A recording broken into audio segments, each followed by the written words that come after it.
میرا سوال آپ سے یہ ہے کہ مجھے کئی دوست ملے جن میں سے کچھ سیاہ ہے اور کچھ سنی. جیسا آپ نے کچھ دیر پہلے بتایا کہ جو انسان مانتا ہے کہ اللہ ایک ہے اور محمد علیہ السلام آخری پیغمبر ہے تو میں مانتا ہوں اس بات کو. تو اگر میں یہ کہوں کہ میں مسلمان ہوں تو یہ جھوٹ نہیں ہے. لیکن مسلمان بننے کے بعد ایک نماز پڑھنا بہت ضروری ہوتا ہے اور کچھ طریقے ہیں جو دونوں ہی دوستوں نے مجھے بتائے لیکن ان کے طریقے الگ الگ ہیں. تو مجھے یہ سمجھ میں نہیں آیا کہ کس کا طریقہ میں اپناؤں کیونکہ دونوں ہی اپنے طریقوں کو صحیح سمجھ سکیں. بھائی صاحب نے سوال کیا کہ اگر اللہ ایک ہے اس میں ماننا ہے اور محمد صلی اللہ علیہ وسلم پیغمبر ہے تو میں مانتا ہوں تو اس طریقے سے مسلمان ہوں میں. لیکن میرے دو دوست ایک شیعہ ایک سنی اور مسلمان بننے کے لیے نماز پڑھنا ضروری ہے تو کس طریقے سے نماز پڑھوں؟ بھائی صاحب آپ کہتے ہیں کہ اللہ ایک ہے, آپ مانتے ہیں کہ اللہ کے پیغمبر محمد صلی اللہ علیہ وسلم آخری پیغمبر ہے, تو آپ نے کہا کہ کس طریقے سے نماز پڑھوں. یہ شیعہ سنی جو آپ نے پوچھا, آپ جب قرآن پڑھیں گے قرآن میں نہ شیعہ ہے نہ سنی ہے, قرآن میں نہ شیعہ ہے نہ سنی ہے. قرآن شریف میں کہا گیا ہے سورہ عمران میں سورہ نمبر 3 آیت نمبر 103 میں وَاعْتَصِمُوا بِحَبْلِ اللَّهِ جَمِيعًا وَلَا تَفَرَّقُوا, کہ آپ آپس میں اکٹھا ہو کے اللہ کی رسی کو مضبوطی سے پکڑو. اللہ کی رسی ہے قرآن اور صحیح حدیث. تو آپ دیکھیں قرآن میں کیا لکھا ہے اور اللہ کے رسول کے صحیح حدیث میں کیا لکھا ہے. تو جو بھی آپ سے کچھ کہتا ہے اگر قرآن اور صحیح حدیث کے مطابق ہے آپ اس کی بات مانو. جو ذاکر کہتا ہے وہ بھی کچھ اہم نہیں اسلام میں, ذاکر اسلام میں زیرو ہے. جو ذاکر کہتا ہے وہ بات ماننا ضروری نہیں, لیکن جب میں قرآن کا حوالہ دیا تو آپ کو قرآن کی بات ماننا فرض ہے. جب میں صحیح حدیث کا حوالہ دیا تو آپ کو صحیح حدیث کی بات ماننا ضروری ہے. تو اسی لیے کوئی بھی شخص کچھ کہتا ہے اگر اختلاف ہے اس میں تو پھر سے رجوع ہو جاؤ قرآن اور حدیث کے پاس, کیونکہ قرآن میں لکھا ہے سورہ نساء میں سورہ نمبر 4 آیت نمبر 59 میں ورس نمبر 59 میں اطیعوا اللہ واطیعوا الرسول, اللہ کی اطاعت کرو, اللہ کی بات مانو اور اللہ کے رسول کی بات مانو. اور وہ لوگ those who have been charged with authority, جو اولو الامر ہیں, وہ لوگ جو آپ کے امیر ہیں.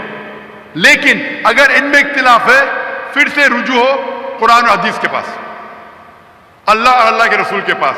تو اگر دو شخص دو عالم کوئی بھی اگر اختلاف ہے آپ پھر سے مڑو اللہ اور اللہ کے رسول کے پاس, قرآن اور صحیح حدیث کے پاس.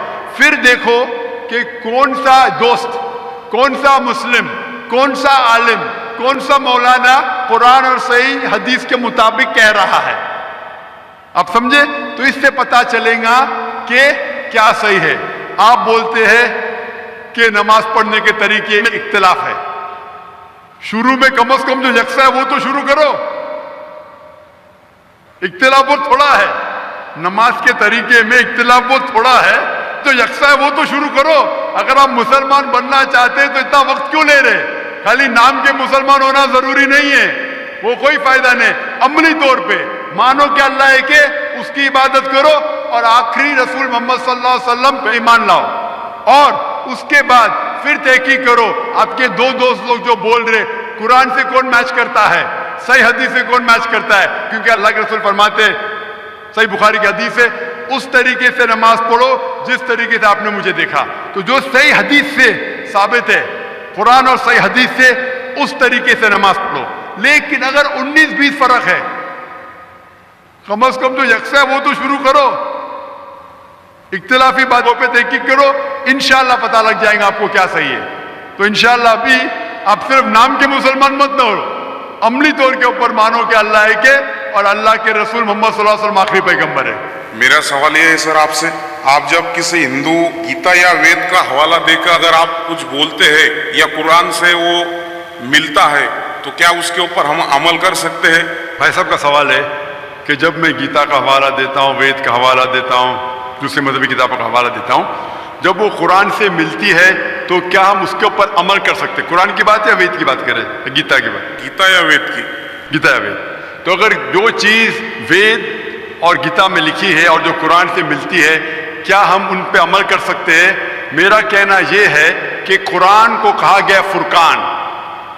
فرقان مطلب وہ چیز جو سچ اور جھوٹ کے بیچ میں جو ڈفرنس ہے اس کو پہچانتی ہے. فرقان یعنی فرق، حق اور باطل کے درمیان جو فرق ہے اس کو پہچانتی ہے قرآن. جس طریقے سے میں نے کہا کہ کئی پیغمبر آ چکے محمد صلی اللہ علیہ وسلم کے پہلے، اسی طریقے سے قرآن میں لکھا ہے سورہ رعد میں سورہ نمبر 13 آیت نمبر 38 میں کہ ہم نے ہر دور میں ایک کتاب نازل کی ہے. نام سے صرف 4 کتابوں کا ذکر ہے، توراہ، زبور، انجیل اور فرقان قرآن.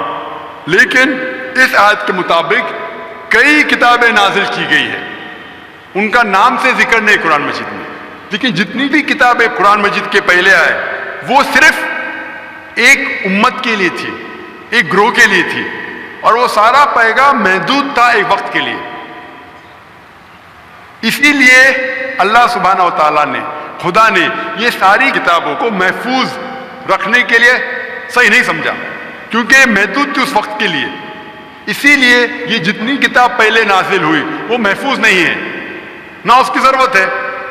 لیکن کیونکہ قرآن مجید آخری کلام ہے اللہ سبحانہ و تعالیٰ کا، اسی لیے اللہ سبحانہ و تعالیٰ خود کہتے ہیں سورہ ہجر میں سورہ نمبر 15 آیت نمبر 9 میں کہ ہم نے اس قرآن مجید کو نازل کیا ہے اور ہم اس کی حفاظت کریں.